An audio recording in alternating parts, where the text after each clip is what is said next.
Detection start होगी 5 second बाद। Start. महोदय, मैं मानता हूँ कि यदि हम चाहें कि किसी भी भाग को अपनी इच्छा के अनुकूल बना लें तो यह संभव नहीं हो सकता।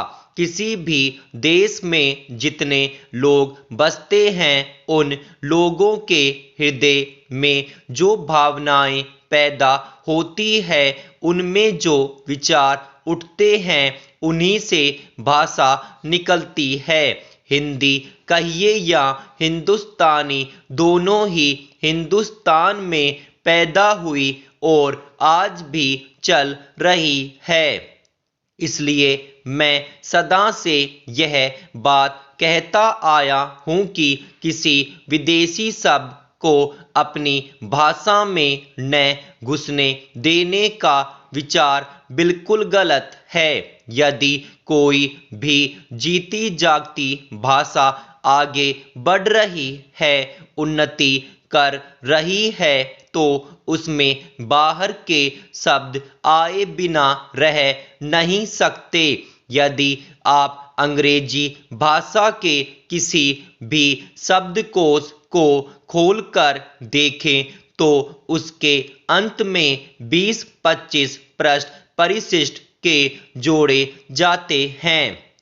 उन पृष्ठों में अंग्रेजी भाषा में जो नए नए शब्द आते हैं वे ही दिए जाते हैं। कुछ दिन हुए मुझे चैम्बर्स का एक पुराना शब्दकोश मिल गया।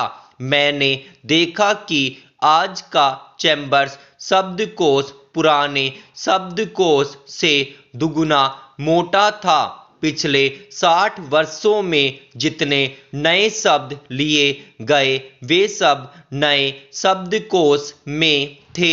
विदेशी भाषा के जो शब्द प्रचलित हैं, यदि उन्हें निकाल देने का प्रयास किया गया तो भाषा का रूप ही दूसरा होगा।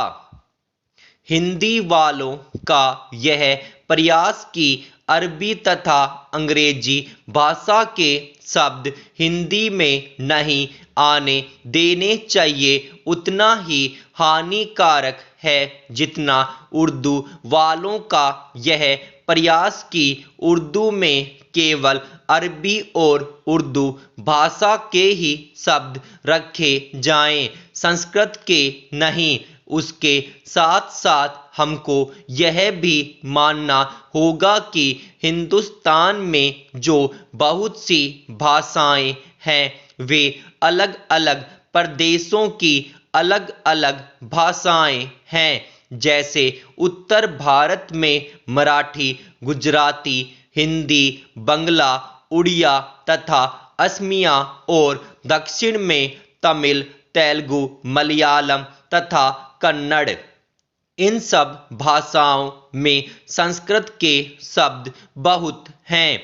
हिंदी को छोड़कर और किसी भी भाषा में उर्दू के शब्द नहीं मिलेंगे।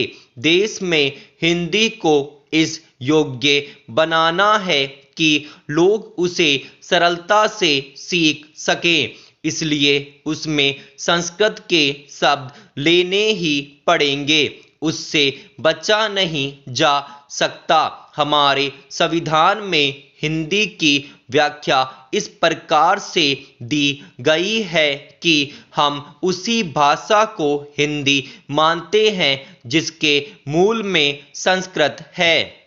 यह कोई नई बात नहीं है, इसे सभी लोग मानते और समझते हैं।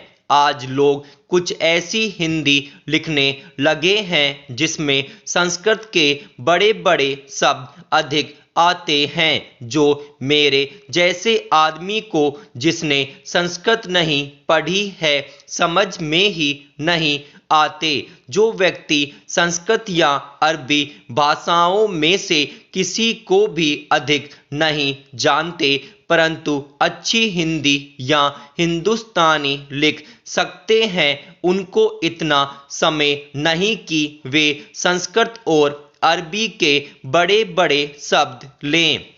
वे तो बड़े छोटों में अपना काम निकाल लेते हैं, बड़े शब्द लेने हो तो वह दूसरी चीज है।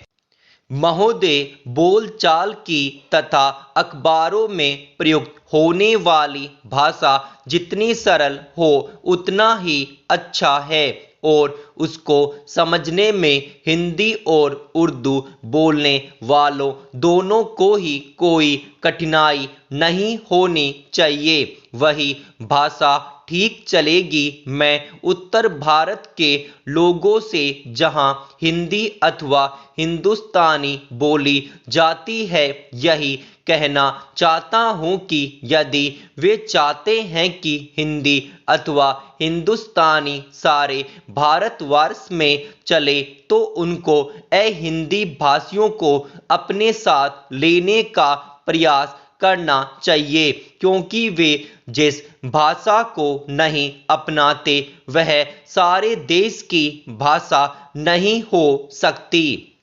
कभी कभी हिंदी भाषी भी हिंदी में लिखने का प्रयास करते हैं। यदि उनकी हिंदी के व्याकरण की दृष्टि से जांची जाए तो हिंदी भाषी उसे स्वीकार नहीं करेंगे।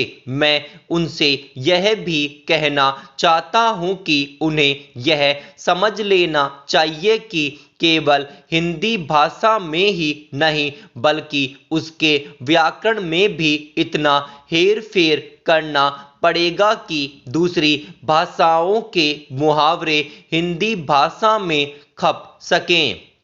भाषा तभी विकसित हो सकती है। मैं आशा करता हूँ कि भाषा के इस प्रश्न को सांप्रदायिक रूप नहीं दिया जाएगा। उसे एक बार सांप्रदायिकता का रूप देने पर उसका उसमें से निकलना कठिन हो जाएगा।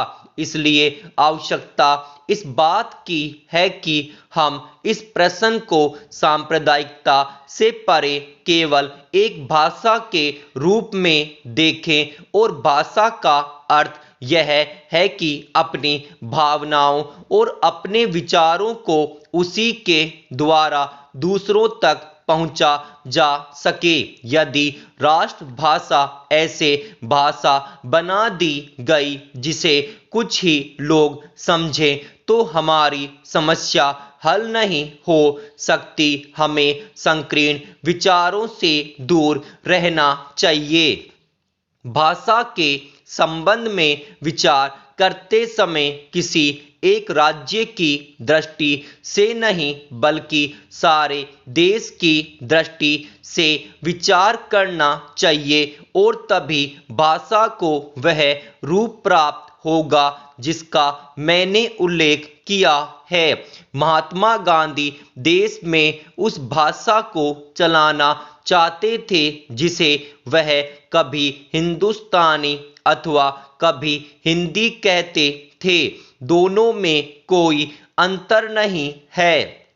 यदि ऐसी भाषा को जिसे सभी लोग समझ सकें हम हिंदी कहें या हिंदुस्तानी, उसमें कोई अंतर नहीं। मैं नहीं समझ पाता कि इसमें झगड़े की क्या बात है। एक दूसरा झगड़ा लिपि के बारे में भी है। हिंदुस्तानी, अरबी और नागरी दोनों लिपियों में लिखी जाती है। हमारे संविधान ने नागरी लिपि को ही माना है। उसमें जबरदस्ती की गुंजाइश नहीं है। यह खुशी की बात है। मगर हिंदुस्तान में जितने लोग बसते हैं, हम उनके विचारों से अवगत होना चाहते हैं। यदि हम उनको समझना चाहते हैं तो हिंदुस्तान की जितनी लिपियां हैं उनको हमें सीखना होगा। दक्षिण वालों को हिंदी भाषा भाषियों से यही शिकायत रही है कि वे तो हिंदी सीखते हैं पर हिंदी वाले दक्षिण की भाषा कभी नहीं सीखते। उसी प्रकार उर्दू के अक्षर हम जाने और उर्दू की किताबों से अपना परिचय रखें तो उनसे हमारा संबंध और अधिक घनिष्ठ हो सकता है।